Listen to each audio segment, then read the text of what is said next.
அறிவியல்ல Agnes ஆர்பரோடைய மிக முக்கியமான பணிகள் என்னென்னன்றத பார்க்கலாம். ஆக்னஸ் ஆர்பர் இங்கிலாந்தை சேர்ந்த ஒரு பெண் தாவர உருவவியலாளர் மற்றும் தாவர உடற்கூறியல் நிபுணர். இவங்க 1879 பிப்ரவரி 23 அன்னைக்கு இங்கிலாந்துடைய லண்டனில் இருக்கிற பிரிம்ரோஸ் ஹில்லில் பிறந்தாங்க. இவங்களுடைய full name Agnes Robertson Arbor. இவங்க 1905ஆம் ஆண்டு அந்த லண்டனில் இருக்கிற யூனிவர்சிட்டி காலேஜ் லண்டனில் டாக்டர் ஆஃப் சயின்ஸ் முடித்தாங்க. அதை தொடர்ந்து ஆக்னஸ் ஆர்பர் தாவரவியல் ஆராய்ச்சியில் ஈடுபட தொடங்கியிருந்தாங்க. இதுக்கிடையில் 1909ஆம் ஆண்டு எட்வர்ட் அலெக்சாண்டர் நியூவல் ஆர்பர் அப்படின்ற இங்கிலாண்டை சேர்ந்த ஒரு தாவரவியலாளரை ஆக்னஸ் ஆர்பர் திருமணம் பண்ணிக்கிறாங்க. அதுக்கப்புறமா தான் ஆக்னஸ் ராபர்ட்சன் ஆர்பராக மாறினாங்க. அதை தொடர்ந்து தொடர்ச்சியாக இவங்க தாவரவியல் ஆராய்ச்சியில் ஈடுபட்டு வந்தாங்க. குறிப்பாக மூலிகைகள் பற்றின ஆராய்ச்சிகளை இவங்க தொடங்கியிருந்தாங்க. அதுலேயும் 1470ஆம் ஆண்டுலேருந்து 1670ஆம் ஆண்டு வரைக்கும் இந்த இடைப்பட்ட 200 ஆண்டுகளில் எந்தெந்த வகையான மூலிகைகள் எந்தெந்த மருத்துவ நோக்கங்களுக்காக பயன்படுத்தப்பட்டிருக்கு அப்படின்றத ரொம்ப டீப்பாக சர்வே எடுக்க ஆரம்பிச்சிருந்தாங்க. அப்போ இவங்களுக்கு பல விஷயங்கள் தெரிய வந்தது. அதாவது ஒரே வகையான மூலிகைகளுக்கு பல பேர்கள் சூட்டப்பட்டிருந்தது.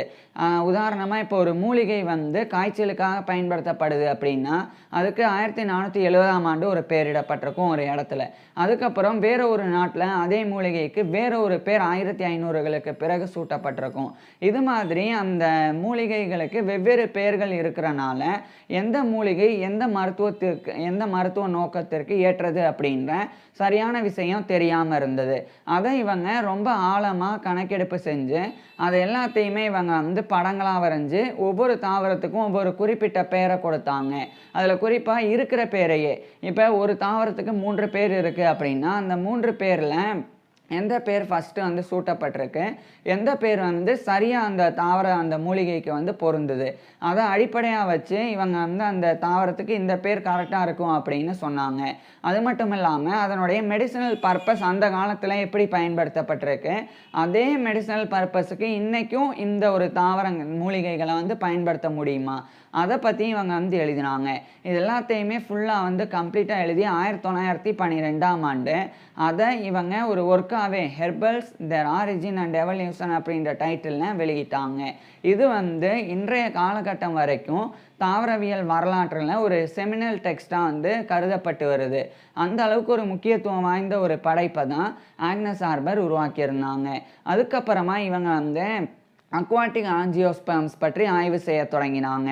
அதாவது நீர்வாழ் பூக்கும் தாவரங்கள் பற்றி இவங்க ஆய்வு செஞ்சு வந்தாங்க.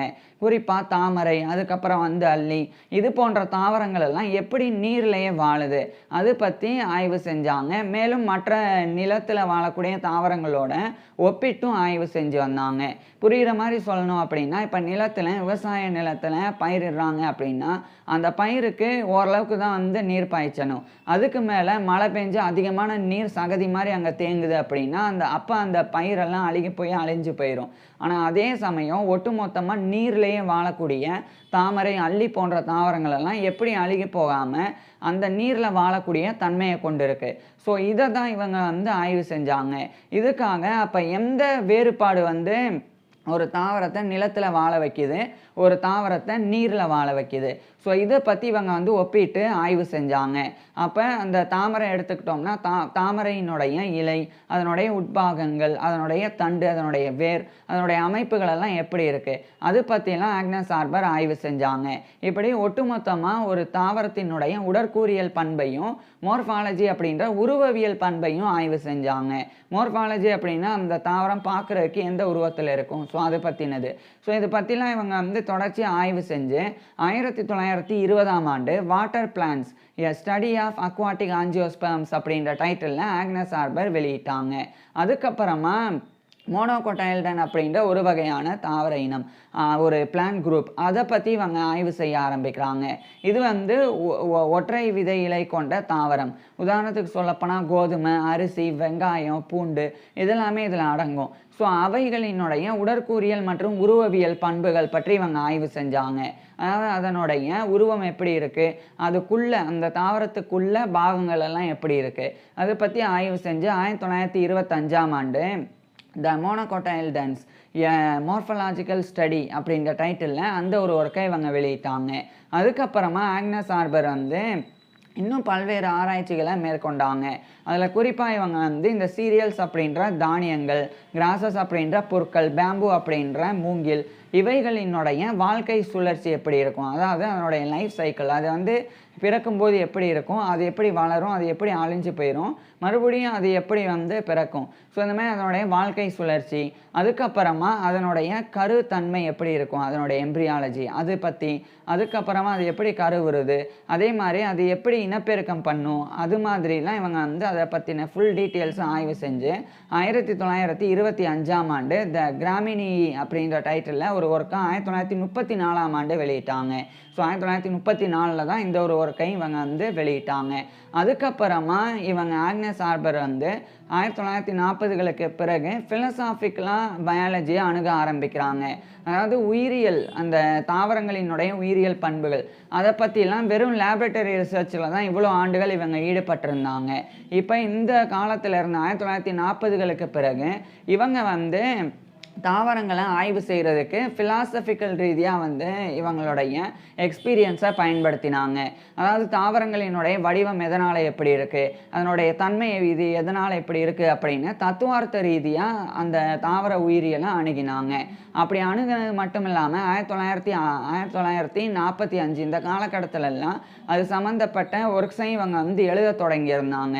இதுக்கிடையில் லண்டனில் இருக்கிற ராயல் சொசைட்டி அதனுடைய ஒரு ஃபெல்லோவாக 1946ஆம் ஆண்டு ஆக்னஸ் ஆர்பர் தேர்ந்தெடுக்கப்பட்டு கௌரவிக்கப்பட்டாங்க. இது இவங்களுக்கு கிடைச்ச மிகப்பெரிய கௌரவம். ஏன்னா அந்த ராயல் சொசைட்டிலேயே ஃபெல்லோவாக தேர்ந்தெடுக்கப்பட்டது அது நாள் வரைக்கும் 2 பெண்கள் தான். ஸோ 3வது பெண்ணாக இவங்க தான் தேர்ந்தெடுக்கப்பட்டாங்க. அது மட்டும் இல்லாமல் ஒரு பெண் தாவரவியலாளர் ராயல் சொசைட்டியோடைய ஃபெல்லோவாக அது நாள் வரைக்கும் தேர்ந்தெடுக்கப்படலை. So first female botanist to be elected as fellow of the Royal Society அப்படின்னா அந்த ஒரு கௌரவமும் ஆக்னஸ் ஆர்பருக்கு தான் இருக்குது.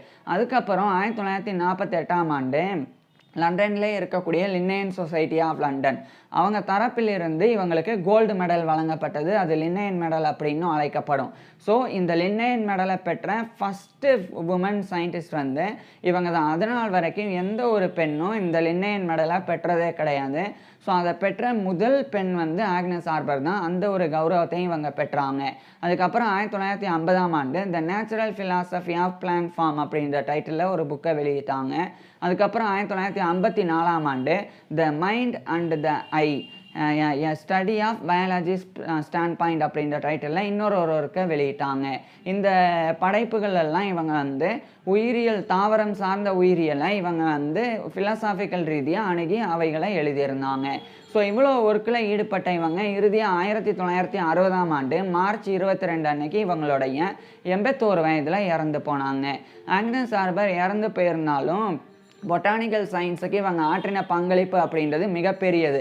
அதுலேயும் குறிப்பாக தாவர உருவவியல், பிளான்ட் மார்ஃபாலஜி, அதே மாதிரி தாவர உடற்கூறியல், பிளான்ட் அனாட்டமி, இதிலெல்லாம் இவங்களுடைய ஒர்க் வந்து மிகப்பெரியது. ஸோ இவ்வளோ விஷயங்கள் பண்ண ஆக்னஸ் ஆர்பர் பற்றி நீங்கள் என்ன நினைக்கிறீங்க அதை கீழே கமெண்ட்ஸில் சொல்லுங்கள். அதே மாதிரி இவங்களுடைய ஃபுல் லைஃப் ஹிஸ்ட்ரியை நான் ஏற்கனவே பேசியிருக்கேன். அதை பார்க்குறதுக்கு கீழே டிஸ்கிரிப்ஷனில் லிங்க் கொடுத்துருக்குறேன், கட்டாயமாக பாருங்கள். தேங்க்யூ.